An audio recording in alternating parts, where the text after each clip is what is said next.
Livro de 1 Crônicas, capítulos 21 e 22. Satanás se levantou contra Israel e incitou Davi a fazer um censo.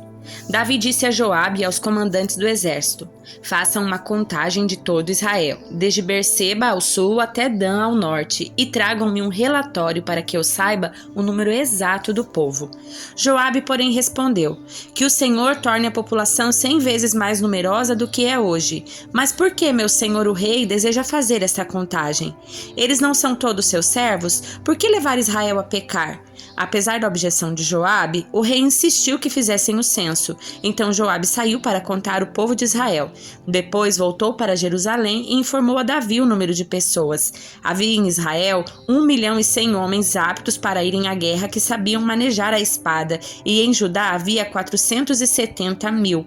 Mas Joabe não incluiu no censo as tribos de Levi e Benjamim, pois achou absurda a ordem do rei. Deus se desagradou muito do censo e castigou Israel por isso. Então Davi disse a Deus: pequei grandemente ao fazer a contagem. Perdoe meu pecado, pois cometi uma insensatez. O Senhor falou a Gade, o vidente de Davi. Essa foi a mensagem: vá e diga a Davi que assim diz o Senhor: darei a você 3 opções. Escolha um destes castigos e eu aplicarei a você. Gade foi a Davi e disse: essas são as 3 opções que o Senhor lhe deu.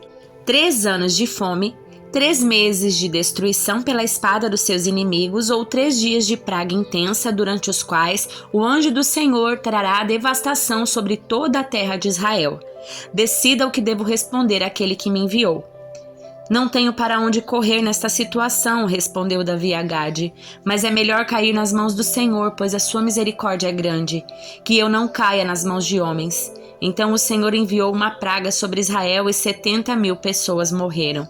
E Deus enviou um anjo para destruir Jerusalém. Mas quando o anjo estava prestes a fazê-lo, o Senhor teve compaixão e disse ao anjo da morte: pare, já basta.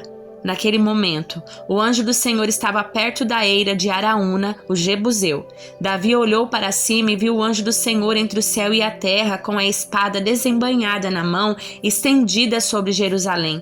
Então Davi e as autoridades de Israel se vestiram de pano de saco, se prostraram com o rosto no chão. Davi disse a Deus: fui eu que ordenei o censo. Eu pequei e fiz o que era mal, mas o povo é inocente como ovelhas. O que fizeram? Ó Senhor meu Deus, que tua ira caia sobre mim e a minha família, mas não castigue o teu povo. Então o anjo do Senhor disse a Gade que mandasse Davi construir um altar ao Senhor na eira de Araúna, o Jebuseu. Davi subiu para lá a fim de cumprir a ordem que o Senhor deu por meio de Gade. Araúna debulhava o trigo quando virou-se e viu o anjo. Seus 4 filhos que estavam com ele fugiram e se esconderam. Quando Araúna viu que o rei se aproximava, saiu da eira e curvou-se diante de Davi com o rosto no chão. Davi disse a Araúna: quero comprar de você essa eira por preço justo. Construirei nela um altar para o Senhor a fim de que ele faça cessar a praga.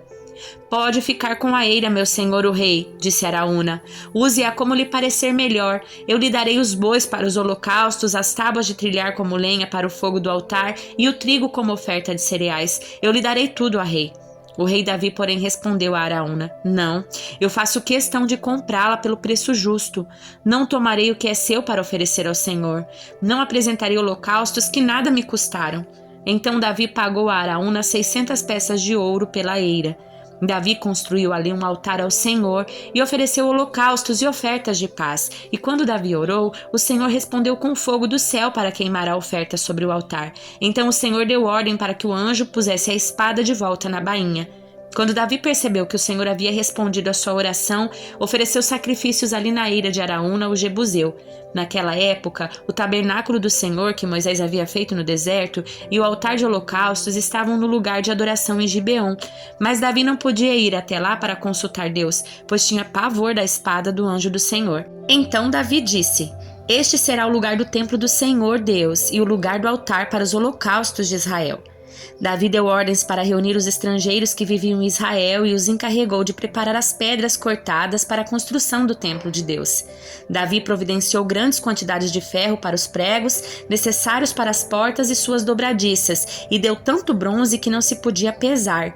Também providenciou inúmeras toras de cedro, pois os homens de Tiro e Sidom lhe haviam trazido grandes quantidades dessa madeira. Davi disse: meu filho Salomão ainda é jovem e inexperiente. Uma vez que o templo do Senhor deve ser um edifício magnífico, famoso e glorioso por todo o mundo, começarei desde já a fazer os preparativos. Assim, antes de sua morte, Davi juntou grandes quantidades de materiais para a construção. Então mandou chamar seu filho Salomão e lhe ordenou que construísse um templo para o Senhor, o Deus de Israel. Disse-lhe: meu filho, eu quis construir um templo em honra ao nome do Senhor meu Deus, mas o Senhor me disse: você matou muitos homens nas batalhas em que lutou, derramou muito sangue diante de mim. Por isso não será você quem construirá um templo de honra em meu nome. Contudo, você terá um filho que será um homem de paz. Darei a ele descanso dos seus inimigos de todas as terras vizinhas. Seu nome será Salomão. E darei paz e tranquilidade a Israel durante o seu reinado. Ele construirá um templo em honra ao meu nome. Ele será meu filho e eu serei seu pai. E eu estabelecerei o trono do seu reino sobre Israel para sempre. Agora, meu filho, que o Senhor seja com você e lhe dê êxito na construção do templo do Senhor, seu Deus, exatamente como ele prometeu a seu respeito, e que o Senhor lhe dê sabedoria e entendimento para que você obedeça a lei do Senhor, seu Deus, ao governar Israel. Você terá êxito se for cuidadoso em obedecer aos decretos e estatutos que o Senhor ordenou a Israel por meio de Moisés. Seja forte e corajoso, não tenha medo nem desanime. Trabalhei arduamente para providenciar os materiais para a construção do templo do Senhor. 3.500 toneladas de ouro, 35.000 toneladas de prata e tanto ferro e bronze que não se pode pesar. Também juntei madeira e pedra, embora talvez você precise providenciar mais. Você tem muitos trabalhadores habilidosos, cortadores de pedra, pedreiros, carpinteiros, artesãos de todo tipo, peritos nos trabalhos com ouro, prata, bronze e ferro. Agora, comece a obra e que o Senhor esteja com você. Então Davi ordenou a todos os líderes de Israel que ajudassem Salomão nesse projeto. O Senhor seu Deus está com vocês, declarou. Ele lhes deu descanso das nações ao redor, entregou-as em minhas mãos e agora estão sujeitas ao Senhor e ao seu povo. Agora busquem o Senhor seu Deus de todo o coração e de toda a alma. Construam o santuário do Senhor Deus a fim de trazer a arca da aliança do Senhor e os utensílios sagrados para o templo edificado, em honra ao nome do Senhor. Cântico dos Cânticos, capítulo 6. Para onde foi seu amado, a mulher de beleza incomparável? Diga-nos que caminho ele tomou e a ajudaremos a encontrá-lo. O meu amado desceu a seu jardim, aos canteiros de especiarias para pastorear nos jardins e para colher lírios. Eu sou do meu amado e meu amado é meu, ele pastoreia entre os lírios.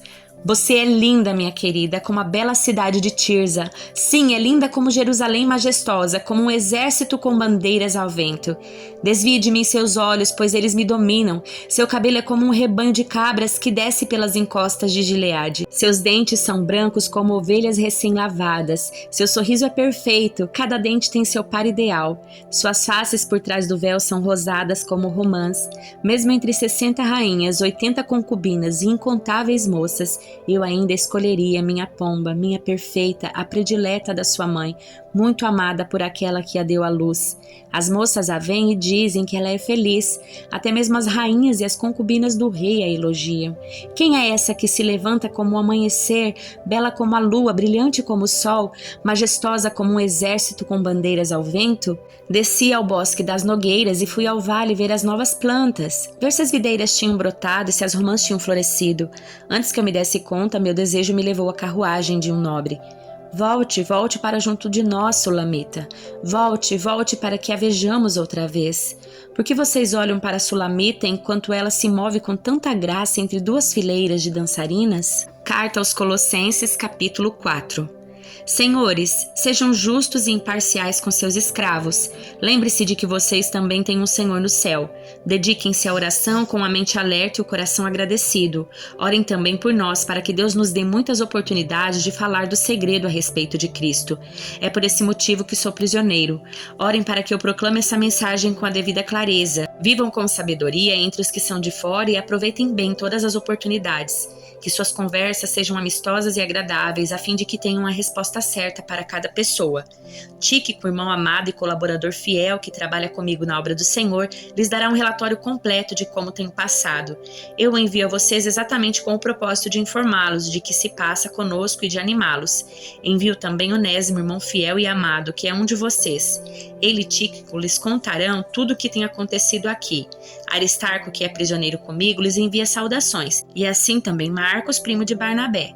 Conforme vocês foram instruídos, se Marcos passar por aí, recebam-no bem. Jesus, chamado Justo, também manda lembranças. Esses são os únicos irmãos judeus entre meus colaboradores. Eles trabalham comigo para o reino de Deus e têm sido um grande conforto para mim. Epáfras, que é um de vocês e servo de Cristo Jesus, lhes envia saudações. Ele sempre ora por vocês com fervor, pedindo que sejam maduros e plenamente confiantes de que praticam toda a vontade de Deus. Posso lhes assegurar que ele tem se esforçado grandemente por vocês e pelos que estão em Laodiceia e em Hierápolis.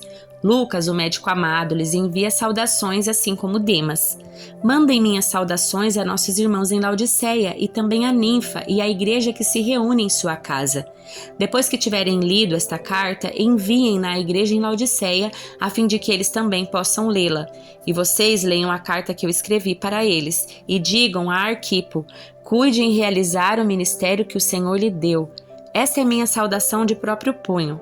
Paulo, lembre-se de que estou na prisão. Que a graça de Deus esteja com vocês.